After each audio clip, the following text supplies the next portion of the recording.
Споменавте филтри.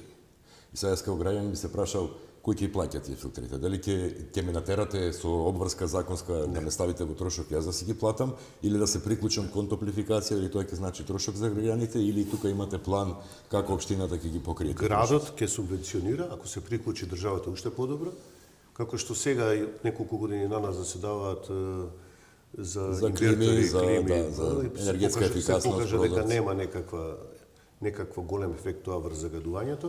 Значи, градот ќе им помогне на тие граѓани. Тие граѓани сигурно не горат иверки, гуми и слично, од што имаат мерак тоа да го прават. Тоа го прават затоа што се принудени. Сиромаштијата ги притиснала. И затоа е тука градот, државата да им се помогне на тие луѓе, а добивката е за сите. Така, јасно е, рековме здравие, знаете така како, екзистенција. Кога помагате во енергетска ефикасност, да, се помага и заедницата со помала потрошувачка на енергија, меѓутоа тоа е многу во помал обем отколку кога помагате да загадувањето се намали. Затоа што, значи, обврска не се тоа скапи филтри, воопшто не се скапи.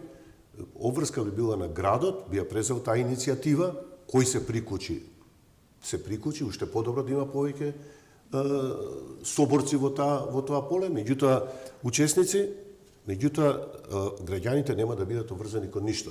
Финансиски тие што не можат, што се социјално загрозени.